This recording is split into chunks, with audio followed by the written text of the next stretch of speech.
Hello and welcome back to Radio Free Urbanism. I am your co-host, Alex Williams, and of course I'm joined by Ethan. Say bonjour, Ethan. Bonjour. Welcome back, everybody. Nice, following instructions today. This For is the first great. time. For the first time. And Nick, I want you to offend the audience as you say hello. I can't. I'm not that kind of guy. Just say, man, I only drive cars and I roll coal on cyclists. Dude, if I'm not rolling coal, I'm not driving. That's just Every that's just how it urbanist's is. April Fool's is just, I am becoming a car. I was excited to speak some French, okay? And then you had to turn it on me. Okay, you can say bonjour as well. Okay. Bonjour. Okay, excellent work. We're multicultural here now. You're welcome, everybody. I just thought that because Ethan followed instructions so well today, that maybe you would. But anyways, I have a massive headache actually today. I didn't mention this to you guys, but I'm a little low energy, so I'm gonna be exciting enough, which means that we're just gonna jump straight into things. We've got some city projects, and I think this one is going to be talked about by our friend Ethan. Friend of the show over here. So, this story comes to us out of the state of Florida, which is not exactly a place you think of when you think of transit stories, other than maybe Brightline. Which is But great. Exactly. It actually does involve Brightline a little bit, but this involves the city of Miami. So, if you live in South Florida, you may know about Tri-Rail. It's kind of your regional rail service, and it's okay. It's not a bad service, but it's had one big issue for its entire existence, and that it's never run into downtown Miami. It's always ended at the airport, and you would have to get off the train, transfer to Metro Rail, which is Miami's metro system, and then take that into downtown Miami. Well, as of January 14th, so last Saturday, you can now take Tri-Rail directly into Miami Central Station, which is where Brightline takes out of. So now we have Tri-Rail trains and Brightline trains that run directly into downtown Miami. Now, this is a Nice. huge transfer point because you not only have those two services, you have Metro Rail, once again, the metro system there, and Metro Mover, which is a people mover that goes around the downtown.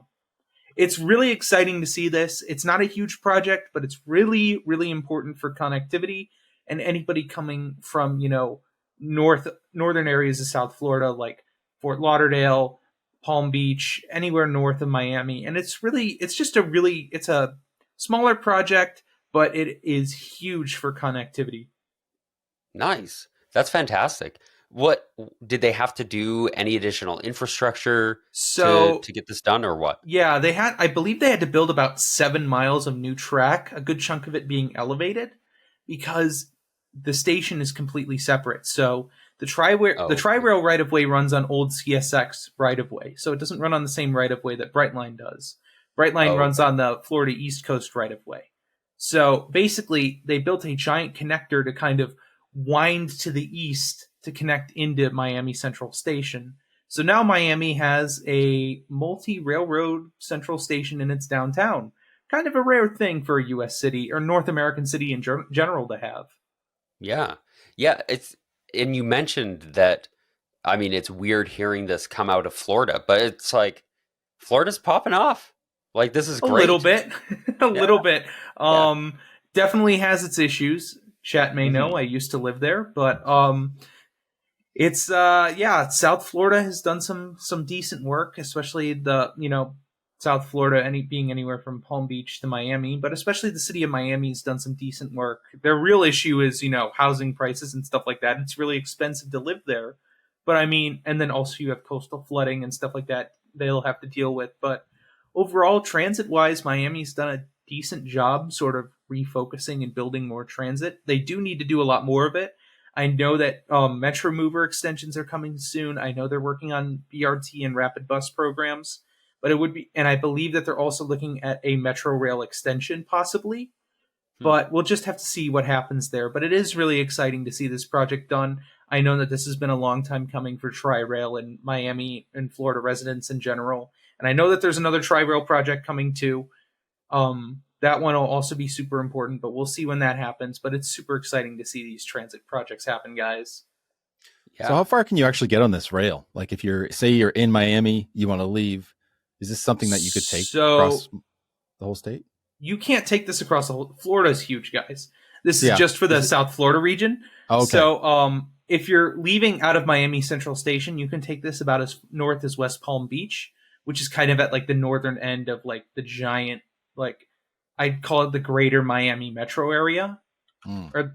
But I mean, you at Miami Central, if you were coming in from say Fort Lauderdale, and if you didn't want to get on at the Fort Lauderdale Brightline station, you could take that all the way into Miami Central, connect onto a Brightline train, and then take that all the way north to Orlando.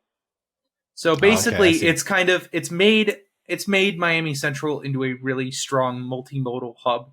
And it's a very Hmm. modern station. It's super exciting to see for any city, really. Yeah. And it looks like there's some dense development on top of the station Yeah, as yeah. well. So they did do that project. Or it may still be under construction, but they did build some high rises above it.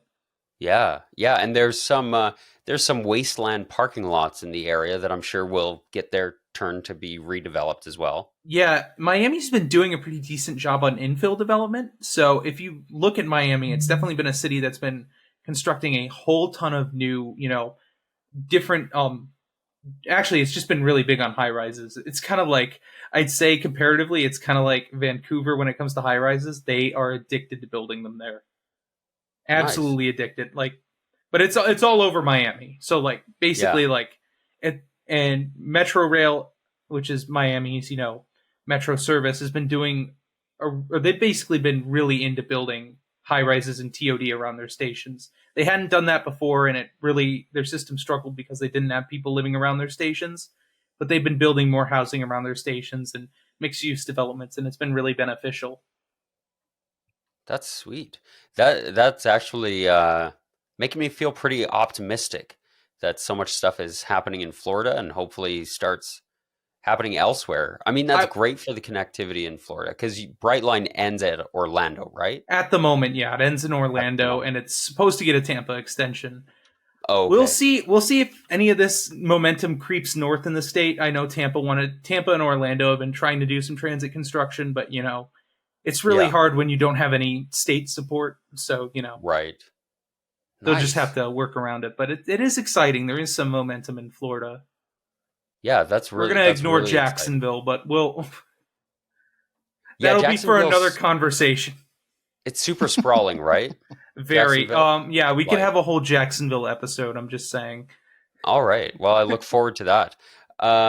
Yeah, that's great, great news. Thanks for bringing that to us, our friend Ethan. Anything left to say about that before we scooch on? Train good. Yeah. Train good, More train good. train good. Say it with us, audience. Train good. Leave a comment. Train good. I think we've done well enough to hypnotize everybody, If you've but gotten now this we're far in the going video, to comment yeah, train good. comment train good. We'll know you made it to 8 minutes. So today, today I've got a news story about a pedestrian zone. So kind of the opposite of trains, but also very good at moving people, and that is walking. So the pedestrian zone in Banff, the town of Banff in Banff National Park in Alberta, Canada, they in 2020, because of the pandemic, everybody kind of opened these spaces and they said, well, we need social distancing. So they allowed for patios outside and stuff. Well, Banff did this and then they kept doing it. And then Parks Canada last week said, actually, cut it out. I don't do that this year. And specifically, they were really mostly talking about the patios because it has to do with they were saying it has to do with the commercialization of the national park, right? They don't like having like merch displays outside of the storefronts, that sort of thing. But then they applied this also to patios and kind of said, don't do that. But then I guess today when we're recording this, January 17th, 2024, the town council had a meeting today and they voted 5-2 to keep the patios. and say, well, if Parks Canada has a problem, they can take it from our cold dead hands. And they said, because the problem isn't with the pedestrianization of this main street in Banff, they said if Parks Canada says no, like no to the patios, absolutely not to the patio dining in the town, then they'll at least still maintain the walkable main street. They'll keep it closed to cars for summer and fall at least until the end of 2026. So that's like some actually really great news. And if you guys have comments, I'll share my screen here while you ask questions and share your thoughts, because I've got some video to share. So is that pertaining to the actual stuff that's going to be built or has been built on the street? So like the curbside dining and stuff, that stuff is staying? That's not saying that the road is shut down permanently to traffic, or no? No. So it will be shut down to traffic, to car traffic from what are those days? You know those days, summer and fall. But then they will yeah. So it'll be open to pedestrians only and buses. But yeah, the kind of main issue that they're saying don't do is the patios, which sucks because look at this delicious food I ate in Banff last time I was there. Ooh. Yeah, that was a good waffle, man. Nice. Yeah. This is too commercialized. We have to get rid of it immediately. It's too we need cars instead. Think of the cars. But what they did say is that it seems that they'll still be allowed to do the walkable streets, but they just won't be able to do the patios. If you're watching the video, they won't be able to do those patio dining. It's on the street. Something I've noticed that's really weird. It's both with the National Park Service in the U.S. and Parks Canada, is that they both really have this like very, very car-centric process when it comes to parks. Mm-hmm. Because surprisingly, a lot of their revenue comes from people who just drive in and out of the park. Yeah. And so another thing to note right now is that the closing of this street is paid for largely by the businesses along the street. They actually participate, and they pay whatever fee is set up to keep this whole Banff Ave closed to cars. But then they said that if Parks Canada won't let them do that, then they're going to use the revenues from like paid parking and stuff to cover the cost of keeping it closed. Yeah, I'm just curious to see what the parking situation is there in the summer, in the winter, and what it was like before they pedestrianized this street. That's the thing I always think about whenever I see these types of spaces. Again, like we talked about last week with Granville Island, and I posted a video about, quote unquote, making it car free, which is not necessarily I'm advocating for, but maybe changing the way we build it to make it more friendly to pedestrians. And one of the ways we can do that is always increase, or at least make the parking market rate, because so many places it's just way too cheap. If at any point, this is something you can learn from Donald Shoup. If you've never read his books, this is the one thing you can learn, is that if you go somewhere to park and you can't find parking on the block you want to park on, parking's too cheap. That's it. It's as simple as that. And how often that happens, or I see that, not that I drive a lot anymore, but whenever I see that, I see it all the time. Like, again, on Granville Island, you'll see people circling, trying to find parking. It's too cheap. So I want to know how much people are paying for parking in Banff, because I'm sure if you look at the aerial, there's got to be big parking lots somewhere. There's parkades somewhere. There are parking lots and some parkades as well. But one thing I'll note is Banff Ave didn't have street parking. No, not at all. So this was just this was just a road that people would drive through. And now, so what was it, 4 lanes? Because it looks like there's 4 lanes and there's like cutouts for pickup, drop off, or transit or something. Wow, 4 each way on a... No, 2 each way. Oh. Yeah. So I'll show you. Oh, sorry, 4 total. Yeah. Let me pull up this. I'll share my screen again. And right there. Perfect.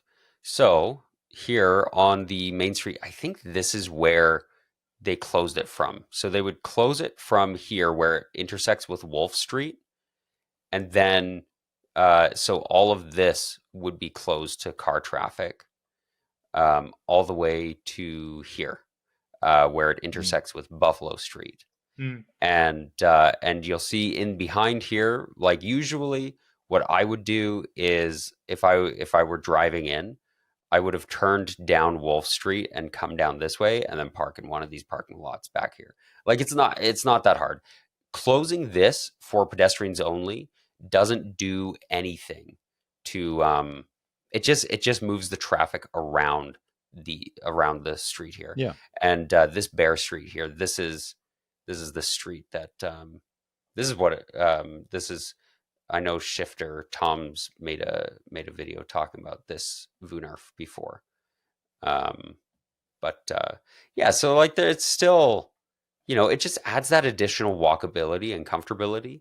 And my sister, when we were there last summer, she hadn't been there since before the pandemic, and they started doing this in 2020. And she commented on how quiet it was. And I said, yeah, it's because there's no cars, right? They took the cars off, and the buses are electric. So they have a little bell that they ding. It's very cute. But yeah, there's still parking there. There are some parkades under some of these buildings and stuff.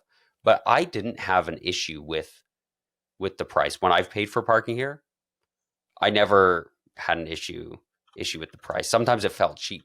And there's also free parking at the Banff train station. So yeah, you can park for free back here, and then you just walk down the street to Banff Ave if you want. You can catch the bus to other places. But yeah, why we don't have the train coming to here is beyond me. So there is a train station. There is an existing train station. Okay. Do they run like heritage units or something, or like tourist trains out of it? Yes, I believe the Rocky Mountaineer will stop. Okay. Yeah.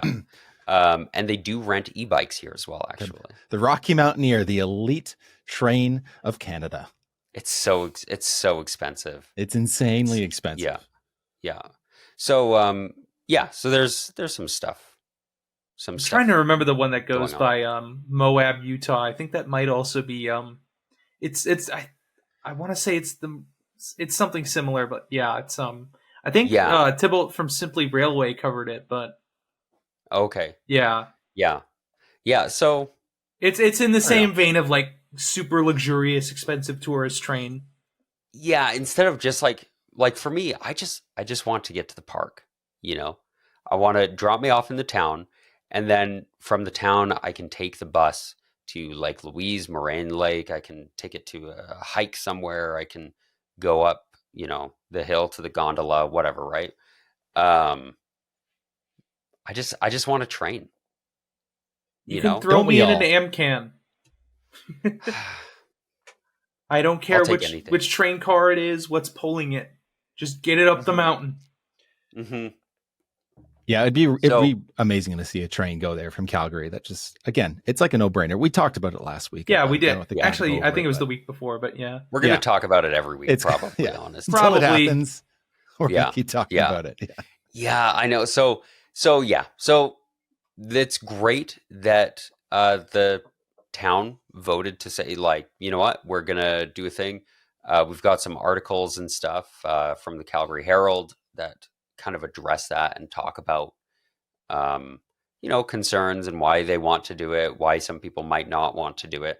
But there wasn't parking there anyways. And it just makes the town center a more pleasant place to be. So, yeah. With that, let's scooch on.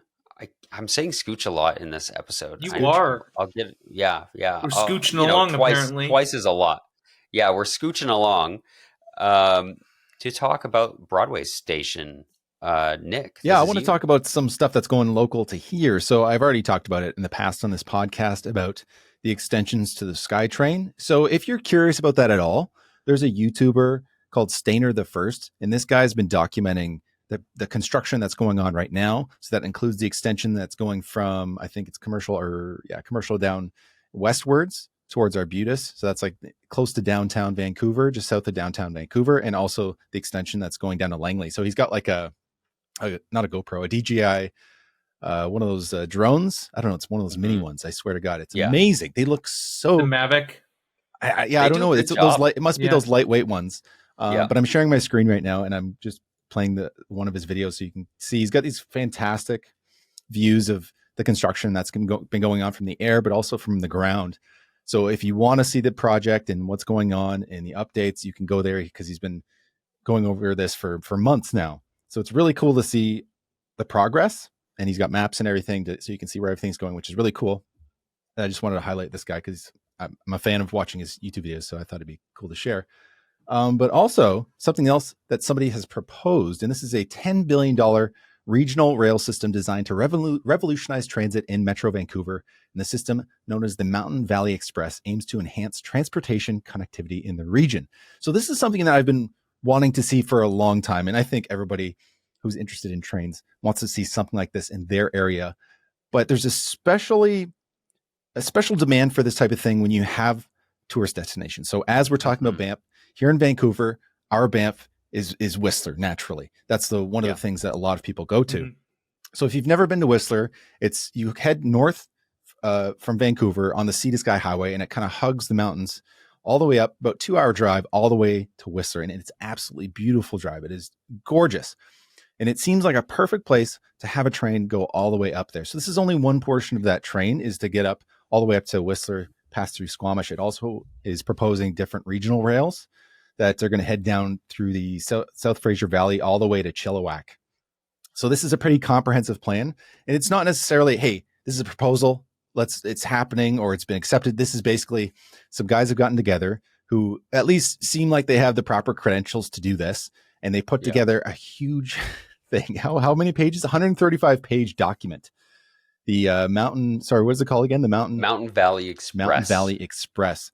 So yeah, it's very ambitious.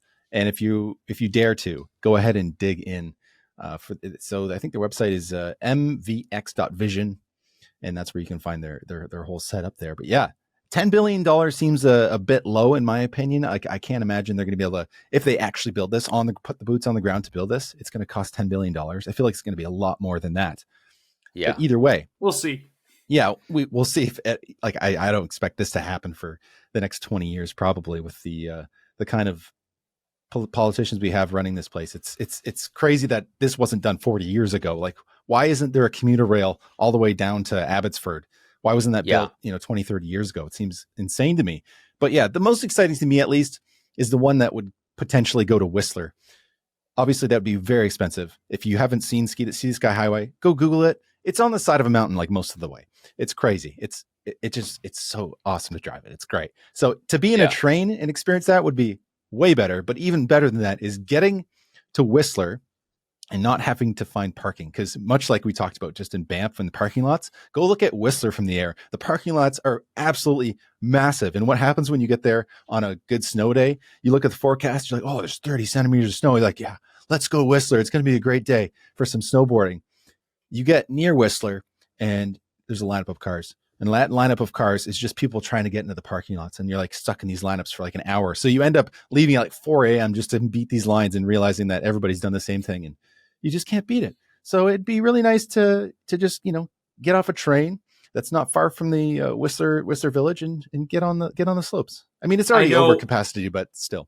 All of our Denver, Colorado viewers are going to hear that and be like, hey, that's I-70 every single time it snows. Yeah. Because I-70 is the highway that goes straight into the Rocky Mountains where all the resorts are, Breckenridge, Vail, everything like that. Well, I may be wrong with the resort locations, but most of them are off of I-70, and I-70 is known for just tourism backups.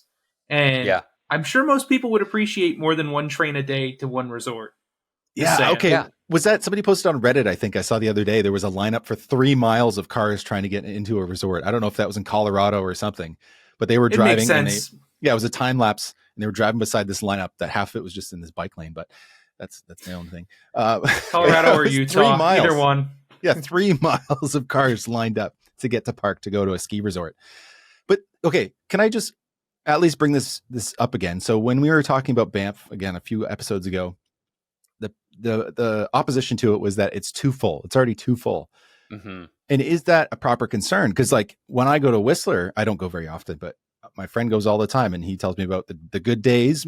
And I've been there for those days too. It's insanely busy where like you're waiting in line in your car to get into parking. You get out of your car, you're waiting in line to just get on the gondola, and then you're waiting in line to get on the next chairlift. And it takes like 4 hours just to get to the top of wherever you want to start skiing from. So is it too full? Maybe. I don't know. But maybe we can just transition away from the cars anyway. That's at least the benefit we can have from this. And I mean, oh, bless you, Ethan. Gesundheit. Thank you. So I think it's too full of cars. That's for sure. Yeah.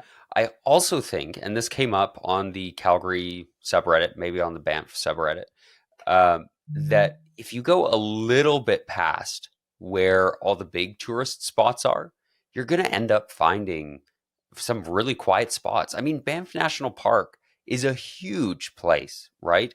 And the specific ski resorts, Lake Louise and stuff, I think, yeah, like those are packed, right? They're full. But so then you just say, okay, well, you get a ticket for the train that is looped in with your ski pass or whatever, and that's your ticket for the day. That's how you manage the crowd. The same way you manage cars. You just say, sorry, full, parking lot full, turn around, like it's the same thing. Yeah. Again, it comes back to pricing. Yeah, exactly. Right. Like you plan for that. You say, you know what, like there is a lot of demand to come out here. We'll raise the price a little bit for tourists, right? Or whatever. And we'll say, well, you got to book this far in advance. People already know that they have to do that for the hotels. Mind you, chat, right? This isn't just for ski resorts either. This goes for beaches too. This goes for any national parks out there. Yeah. Everywhere's got some sort of limit, and some sort of lottery system that puts locals first would probably be ideal. But realistically, our best solution is to get cars out of our natural spaces. Well, exactly, right? Like if you get cars out of the natural spaces, you're making more room for people, because people are destructive to natural spaces, but cars are more destructive to natural spaces, right? You look at like Yellowstone. Have you guys have been to Yellowstone? No, I actually haven't. But you haven't? Okay. Do you guys want to see something that's very, very, very car-brained? Yes, please. Yes, show us. Here, I will show you right now. Okay. No. Is it showing up? No. It's coming. Something. It's coming. All right, that's the wrong We're page. We're going to see it in a second. But there we go. Come on. Oh, it's like I clicked the wrong one. You lost it. It was there, and no. It was showing me the wrong page. You lost your sharing privileges. Showing us the wrong I've one. lost my sharing privileges because I have no clue how to use them. Okay, yeah. But, Ethan. I used to this live is like in third strike you're out. I used to live in North Florida, just a little bit north of Daytona Beach, and it was not uncommon to see beaches that would allow you to drive on it. That sucks. That's now, there's not only the shitty part of having to deal with cars in a space that should be car free, but also beaches suffer from erosion really badly because water is strong. So oftentimes, a lot of these beaches will get shut down because of not just erosion from the cars, but from the natural erosion that, water likes to do. These are very, fragile ecosystems when it comes to, right. where the sediment is. So oftentimes you aren't even able to drive on there, but when you are, it's just so short-lived that everybody goes out and drives and parks on the beach. Yeah.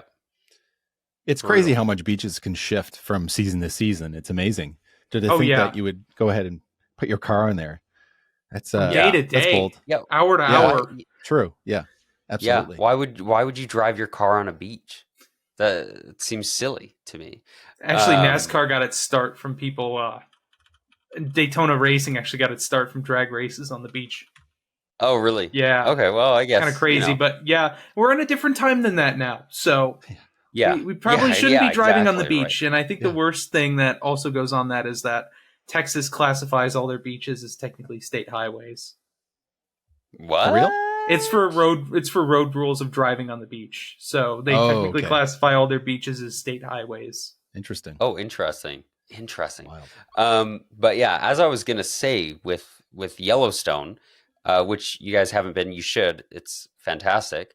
But if there was like a train that took you up there and out there, that'd be fantastic, because there are lines of cars, and you go along in this line of cars, and then somebody 20 cars ahead of you sees a moose and stops, and yeah, it's brutal having traffic like that. It'd be great if they had a train station and then buses, and Banff at least has buses, but no trains. What about Whistler? Does Whistler have any transit? Yeah, they've got of buses. any kind? Yeah. Yep. Yeah. Yeah, it's relatively used too, because there's a lot of workers there, like seasonal workers, a lot of Australians, that's for sure, who work there. Oh yeah. Yeah. So it definitely gets used. Yeah. Yeah. So I think it'd be super cool to see this MVX, the Mountain Valley Express. I think that'd be super cool to see that happen. It'll happen eventually. Is there none of that's built though, right? There's like nothing existing for any of this. Yeah, all new stuff. So some of it, like the Cascadia, I think is part of that plan. Which again, that goes to the downtown Pacific Central station in Vancouver. But apart from that, I think some of this might be part of the already SkyTrain stops potentially, right? Maybe. Yeah. There's only so far you can take with SkyTrain. Like you don't want to be on there for more than an hour. That would just be pretty dreadful. It's different, right? Yeah. Yeah, it's different rail, right? Like this is regional rail they're talking about, not I wonder SkyTrain. I wonder what city would have an hour and a half runtime for metro or light rail. I'm not throwing any shade at Los Angeles here, but I don't think anybody wants to spend an hour and a half going from Azusa to Long Beach on a line train. Just throwing that one out there. Love LA Metro, but it's damn, that's long. I'm not a fan of long trips, regardless of the mode. Like it could be on almost anything. The only mode that I'd be like, that's fine, high speed rail or an airplane.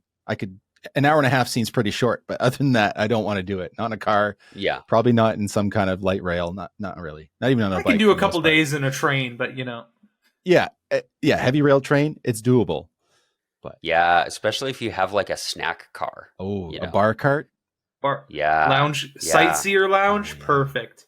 Yeah, you can hang out, you can relax. We should come up with some fantasy transit ideas on here. Make our own 135 page idea booklet. It is actually grand. I think it's a 135 page document on a train from Calgary to Banff.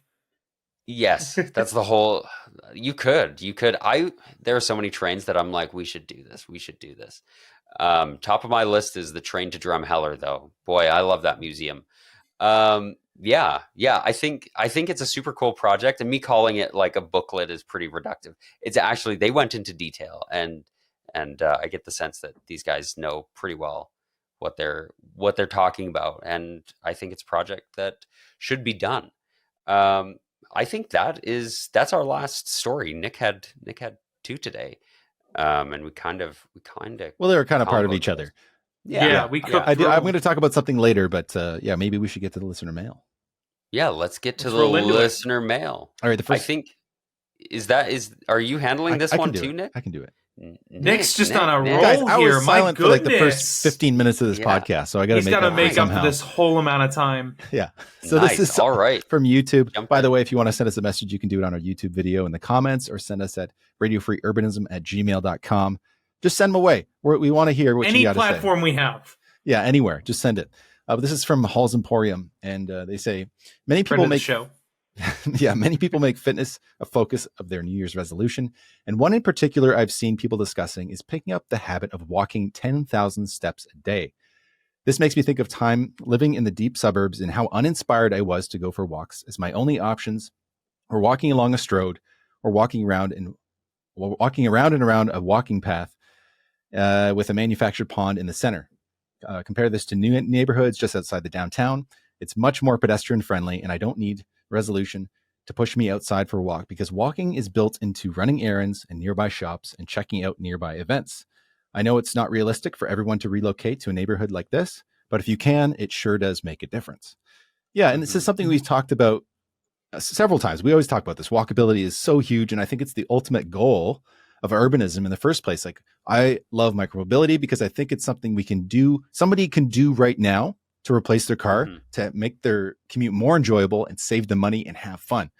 But that's not my ultimate goal. My ultimate goal is that is a step towards walkability. Same thing with transit.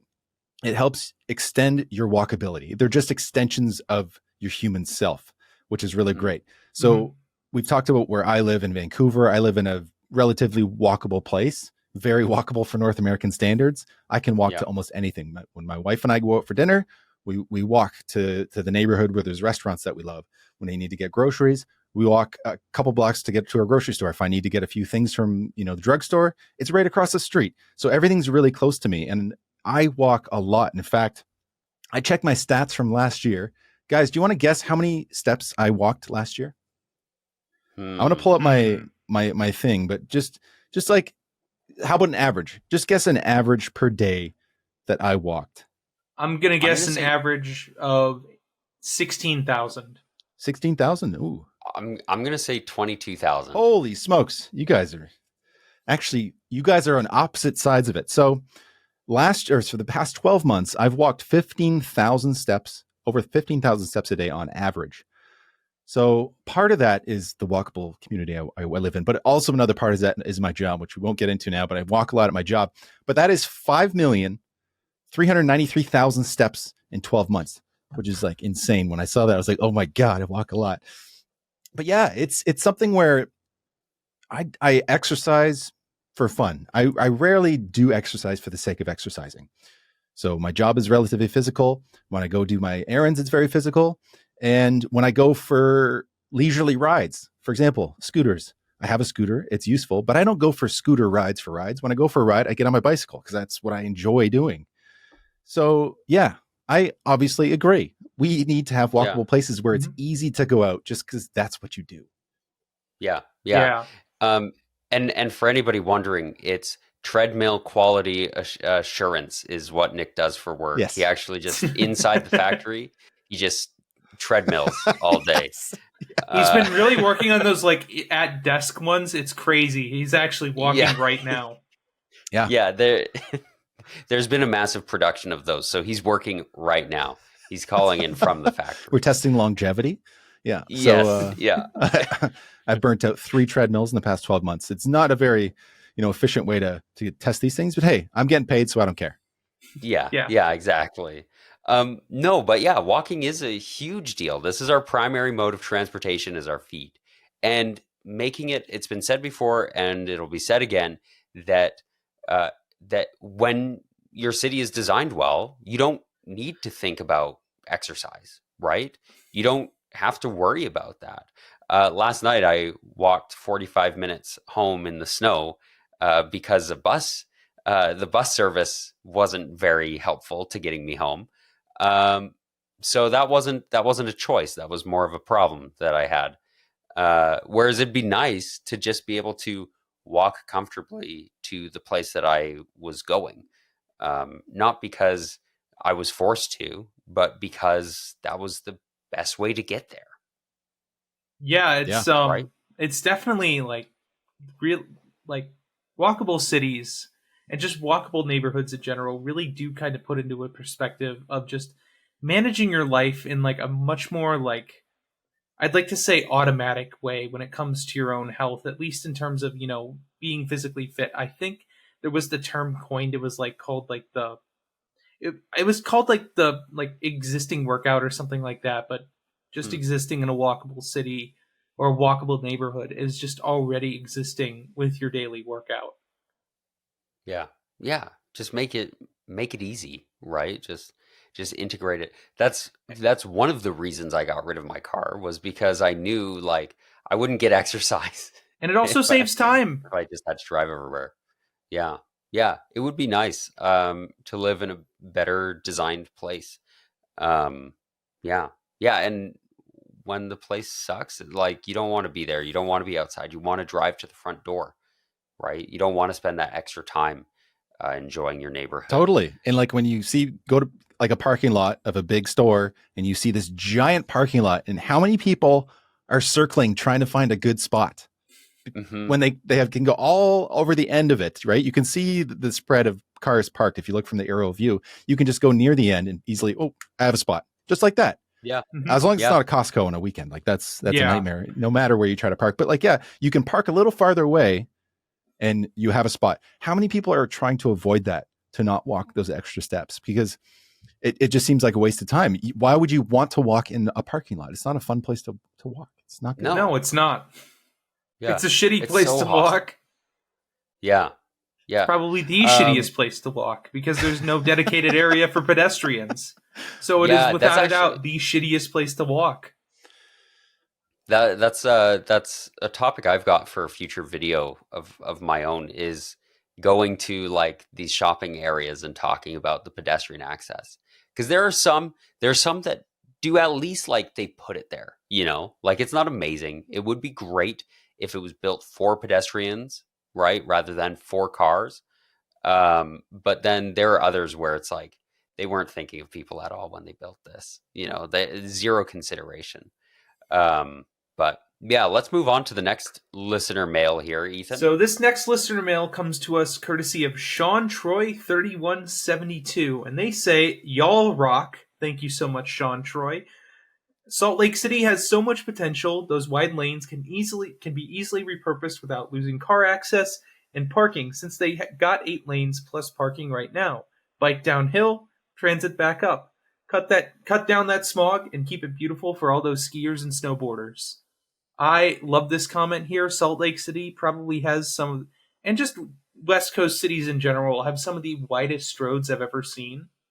Mm-hmm. And I love the thought of seeing this not as a horrible thing, but seeing it more or less as potential. Because getting rid of lanes and replacing them with, or getting rid of car travel lanes and replacing them with cycling lanes, bus lanes, and overall light rail like Salt Lake City has, which is actually surprisingly really good. I need to get up to Salt Lake City to check it out. It's actually, Salt Lake City is definitely one of those sleeper cities, but it is full of those wide, stroads. And I mean, getting rid of them would be significantly beneficial to, to Salt Lake City.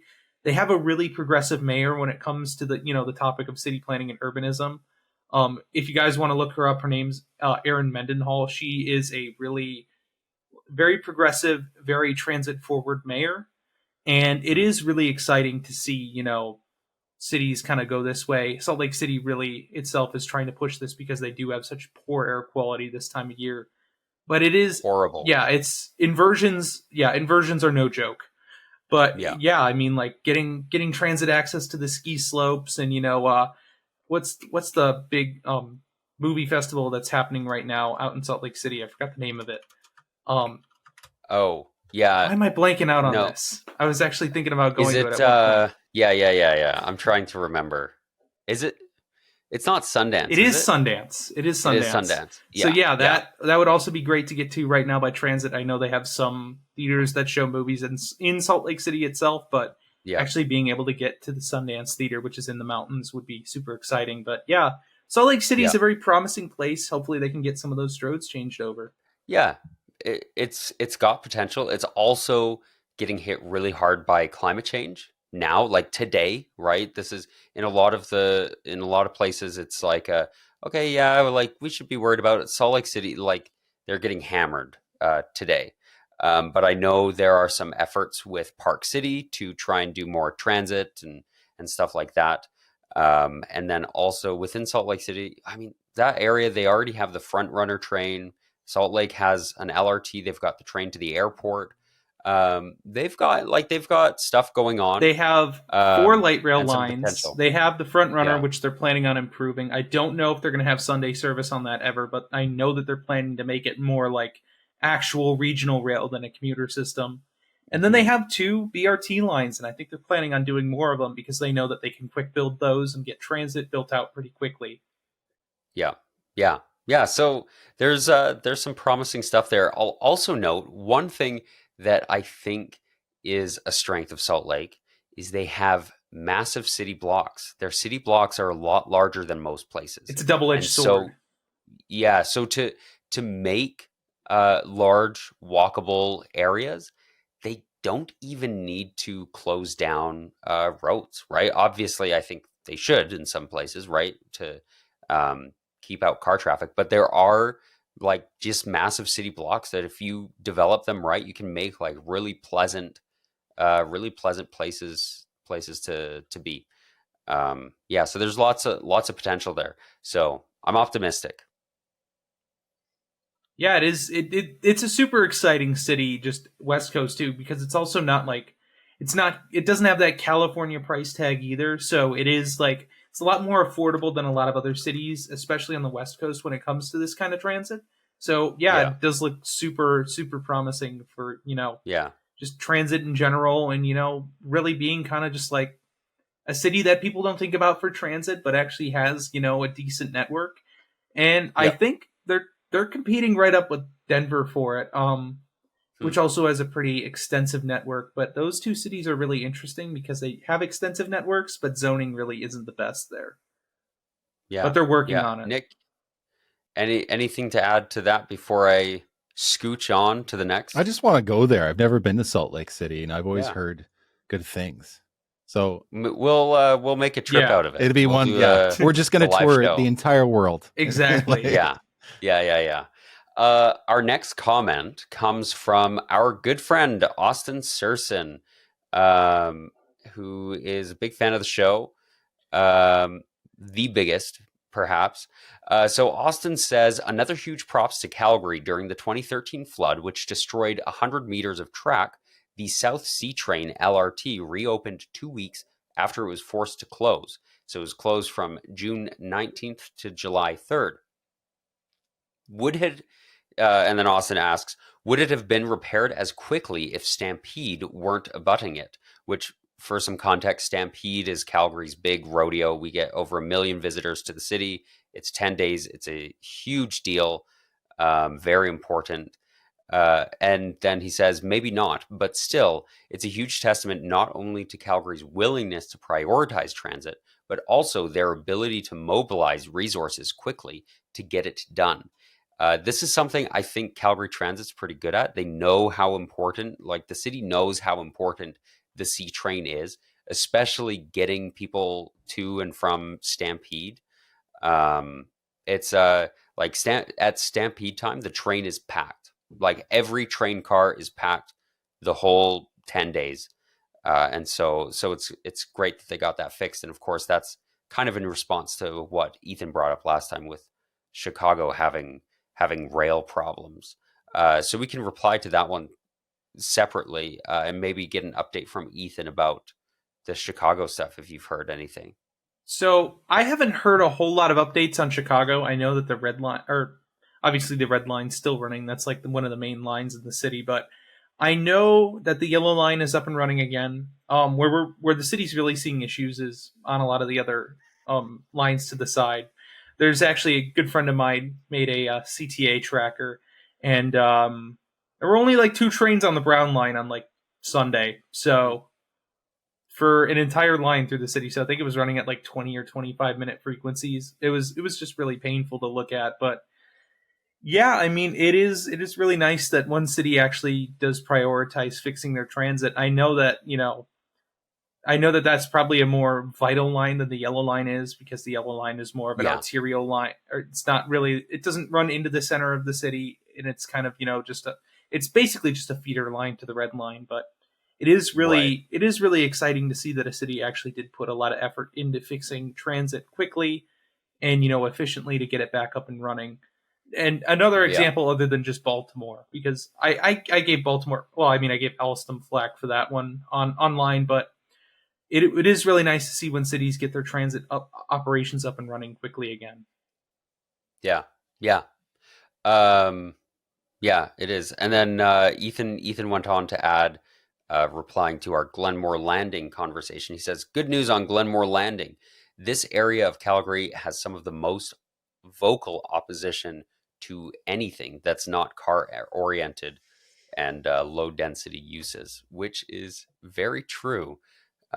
There is a lot of opposition to things going on, like we talked about in the last video, a lot of fear-mongering. And now the city of Calgary has started engagement on some upzoning conversation, and that will go to City Council on April 22nd. So mark that day. If you're in Calgary, mark that day on your calendars. We need literally everybody to show up and speak in support of it. If you're in Calgary, you can email me personally. You can email me at humanecities@gmail.com, and I can give you some resources as to how to get set up to participate in that conversation and to make sure that we get as much support down there as possible. Yeah, and that's kind of all I have to say on those comments. If you guys want to add anything, or we can just move on to is this Nick with the next one? Yes. Wow, Nick. All right, let's move on to Nick. Yeah, so it's wintertime, and for most people that means cold weather and snow. But for some of us, that's either non-existent or it happens occasionally and somewhat unexpectedly. So that would be us here in Vancouver. So if you're not familiar, Vancouver is also known as Raincouver because we get a lot of rain. But most years around this time, we'll get at least one or two snow dumps, and it's happened. In fact, today it happened quite a lot. In fact, it happened so much that most people didn't go to work, myself included, because our city doesn't actually take care of the streets when it snows, and that's just because it makes financial sense to not do it. If they only need it for a couple of days a year, it would just make no sense to spend all this money to invest in all this equipment that they only need for a couple of days. Like, I think it's still snowing right now. Like, it's a lot of snow. Like, it was probably like 30 plus centimeters. Like, it was a lot of snow. Wow. And it's supposed to snow the next couple of days as well. So we'll see how that goes. But it made me think of something, because I did ride to work the other day last week when we had a little bit of snow. It was pretty good cold snap for Vancouver. It was like negative 12 degrees and there was a lot of ice. And I said, you know what? I'm going to ride to work. And what happened? I rode to work and I got to work and it was fine. And one of the big reasons is Vancouver takes care of their bike infrastructure. So any major bike routes or like local bike routes, they put down brine. So it's like a salt water, and they put down salt on these routes early, and they actually clear them as well. So they are actually pretty well taken care of, which is a great thing because it means you can cycle all year round. Sometimes you might need to get studded tires, but for a bike, that's usually not a big deal. So it is actually possible.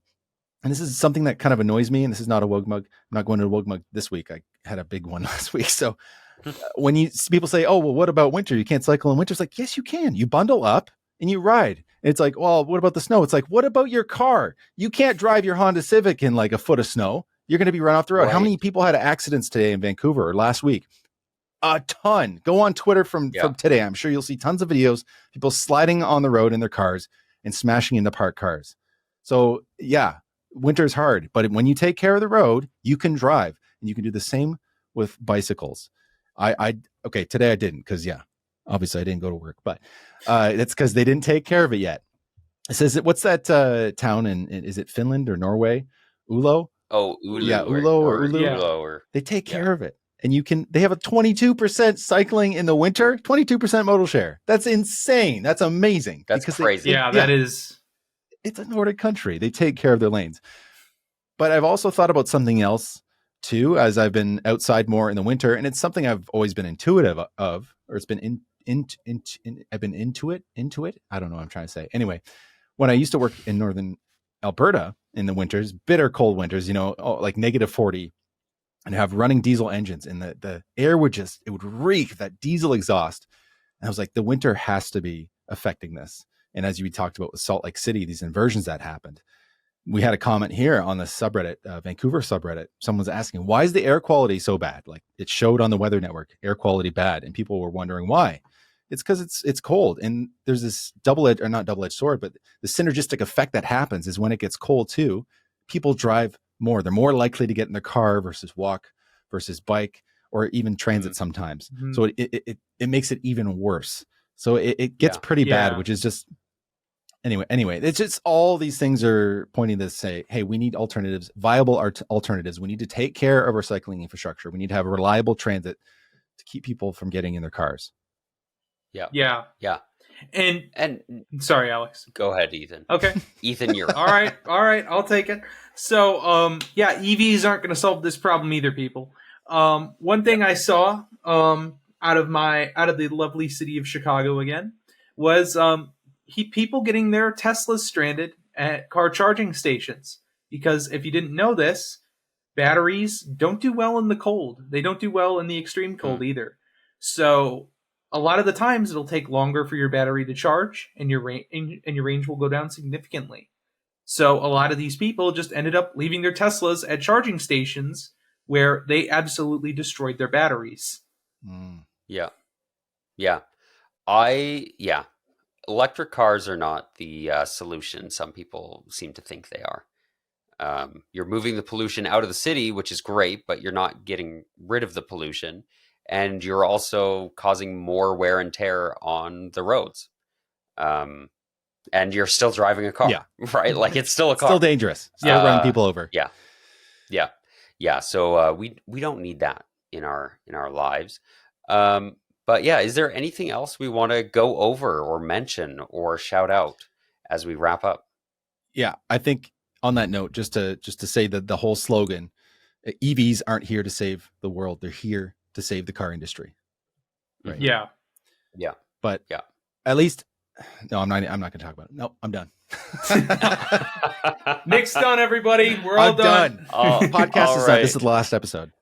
This is well, with you at least. Ethan and I have been plotting a coup this whole time, but you quit, so we don't have to this is the stuff that all you people miss who click off in the first 20 seconds get to miss out on. You can just call them usurpers. Yeah, exactly. You get to miss out on the usurpations of the end of the podcast. Yeah. So stay tuned for next week where we find a new co-host. In the meantime, Nick, where can people find you? You can find me on YouTube at Nick Laporte or in other places at Nick the Door. Nice. And Ethan? You can find me at Climate and Transit anywhere except for Twitter. You'll have to find me at Climate Transit there. As long as you see that green profile picture that says Climate and Transit, you'll be able to find me. Perfect. Fantastic. And if you pass the yellow house on the right, you have gone too far. And then for me, I'm Alex, and you can find me at Humane Cities on the platforms that I'm on. So you have a fantastic night, a fantastic life, and go out and do something urbanistic. Go ride a bike.